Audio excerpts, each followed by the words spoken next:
한 대도시에는 이웃의 2명의 가난한 아이들이 살았습니다. 카이와 게르다는 남매처럼 서로를 사랑했습니다. 부모님은 그들이 지붕에서 서로 가서 장미 아래 벤치에 앉아 방문하도록 허용했습니다. 따뜻한 계절에는 이곳에서 다양한 게임을 발명했고, 겨울에는 따뜻한 난로 옆에 앉아 할머니가 자주 하시는 놀라운 이야기를 듣는 것을 좋아했습니다. 한 번은 아이들이 그림책을 보고 있을 때 카이는 눈과 마음을 찌르는 것을 느꼈습니다. 이것은 강력한 여인인 눈의 여왕의 거울 파편이었습니다. 그 이후로 소년의 행동은 극적으로 변했습니다. 그는 화를 내고 무례하고 잔인해졌습니다. 어느 날 카이는 터보건에 갔지만 돌아오지 않았습니다. 게르다는 카이의 실종 사실을 알았을 때 오랫동안 울었다. 하지만 그녀는 카이가 살아있다고 확신했기 때문에 그를 찾기로 결정했습니다. 오랫동안 거더는 숲과 들판을 걷다가 꽃에 묻힌 멋진 집을 발견했습니다. 안주인이 그녀에게 나왔습니다. 그것은 큰 밀짚 모자를 쓴 늙고 오래된 마법사였습니다. 노파는 게르다를 정말 좋아했기 때문에 불쌍한 소녀를 홀리게 하여 영원히 함께 떠났습니다. 거더는 여행의 목적을 잊고 친절한 여주인의 멋진 정원에서 많은 시간을 보냈습니다. 우연히 장미를 보고 카이를 기억하고 마법에서 깨어나면 길을 갔다. 도중에 거더는 크고 똑똑한 까마귀를 만났습니다. 그는 그 소녀에게 결혼을 앞둔 공주를 안다고 말했고, 그녀의 약혼자는 카이와 매우 흡사해 보였다. 까마귀는 게르다를 데리고 가기로 했습니다.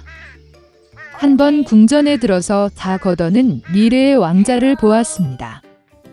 불행히도 케이아이는 아니었습니다. 소녀의 슬픈 이야기를 듣고 공주는 마부와 하인, 신발, 머프, 멋진 드레스와 함께 황금 마차를 그녀에게 선물했습니다. 그리고 거더는 길을 쳤다. 어두운 숲에서 반짝이는 마차는 즉시 강도의 눈을 사로잡았고 즉시 공격했습니다. 강도는 게르다 포로를 잡았습니다. 그녀는 거더를 강도의 성으로 데려가 폴란드의 숲비둘기와 술록이 들어있는 동물원을 자랑했습니다. 그녀의 포로 이야기를 듣고 강도는 그녀를 불쌍히 여기고 카이를 찾아 술록과 함께 가자.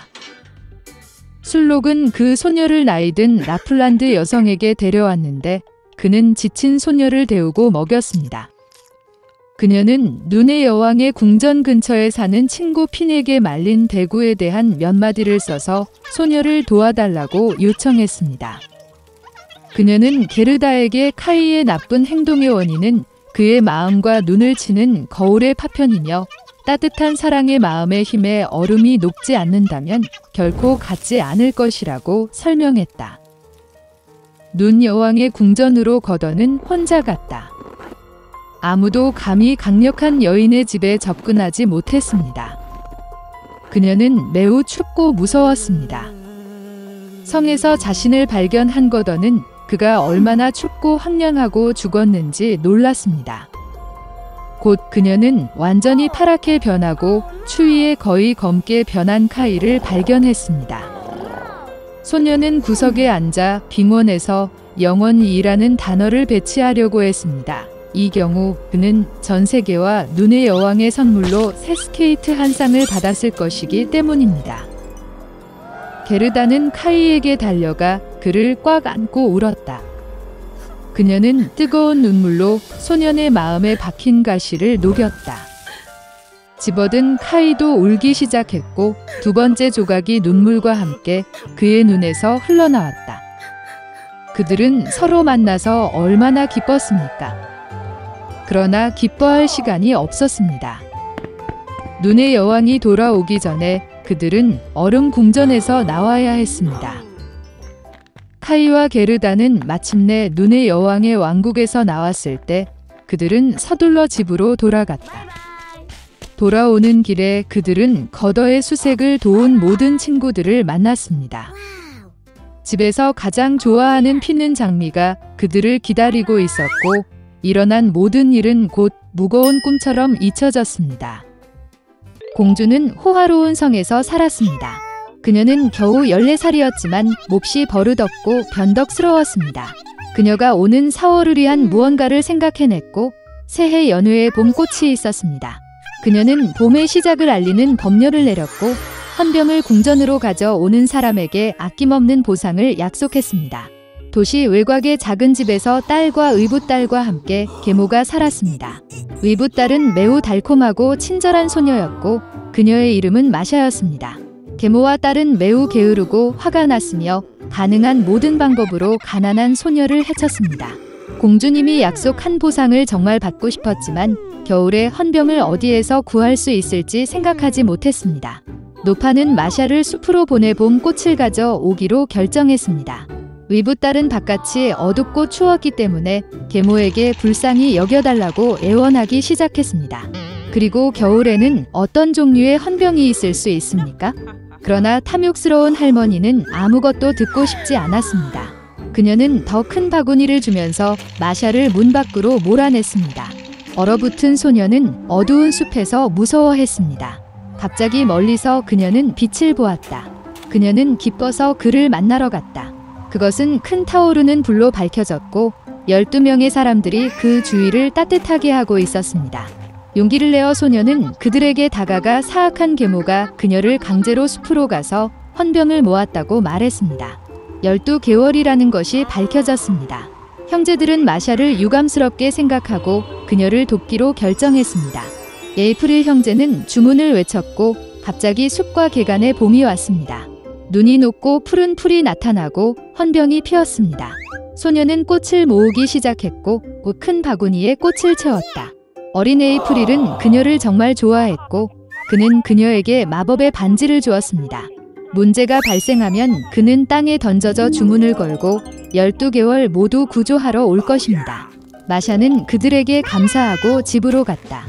소녀가 스노드롭을 집으로 가져왔을 때 계모와 딸은 이에 매우 놀랐습니다. 마샤는 여행에 매우 지쳤고 즉시 잠이 들었습니다. 그녀의 이복 여동생은 뭔가 잘못되었다고 의심했습니다. 소녀가 자고 있는 동안 그녀는 마법의 반지를 발견하고 자신에게 가져갔습니다. 깨어난 후 의붓딸은 그 상실을 발견했습니다. 그녀는 반지를 돌려달라고 애원하기 시작했지만 계모와 딸은 아무것도 듣고 싶지 않았습니다. 그들은 헌병 바구니를 가지고 왕궁으로 서둘러 갔다. 궁전에는 웅장하게 장식된 새해 나무가 있었습니다. 그러나 다가오는 축하 행사는 변덕스러운 공주를 전혀 기쁘게 하지 않았습니다. 그리고 계모와 딸이 헌병 한 바구니를 가져왔을 때만 공주는 분노를 자비로 바꿨습니다. 계모는 꽃이 어디에서 왔는지 명확하게 대답할 수 없었고 그녀는 의붓딸이 꽃을 모았다는 사실을 인정해야 했습니다. 공주는 즉시 스노드라프스와 함께 초원에 가기로 결정했습니다. 도중에 그녀는 불쌍한 마샤를 바라보고 그녀가 꽃을 딴 곳을 보여주었습니다. 소녀는 그것을 보여주겠다고 했지만 반지가 그녀에게 반환되어야만 했다. 그런 무례함에서 공주는 화가 나서 반지를 버렸습니다. 그러나 의붓딸은 주문을 걸었습니다. 즉시 강한 바람이 불고 천둥이 울리고 단풍이 떨어지고 눈이 내리기 시작했습니다. 노인 1월이 그들 앞에 나타났습니다. 그는 모두에게 하나의 소원을 빌도록 초대했습니다. 두려워서 공주는 가능한 한 빨리 궁전에 있기를 원했습니다. 매셔는 겨울, 여름의 모든 것이 제자리로 돌아올 것을 소원했습니다. 계모와 그녀의 딸은 너무 얼어서 어떤 털로든 심지어 개의 털로 만든 털코트를 원했습니다. 욕심 많은 여자들은 곧바로 개로 변했다. 그들은 공주가 궁전에 도착하는 썰매에 연결되었습니다. 마샤는 형제들에게 도움을 주셔서 감사했습니다. 그들은 계모와 딸을 인간으로 되돌리겠다고 약속했지만 순종할 때만 가능했습니다. 몇 달 동안 소녀에게 유쾌한 말이 사용하는 멋진 큰 썰매를 주었습니다. 그들을 보자 공주는 궁전까지 태워달라고 부탁했다. 공주가 제발 이라는 말을 한 것은 그녀의 인생에서 처음이었습니다. 그리고 마샤는 기꺼이 동의했습니다.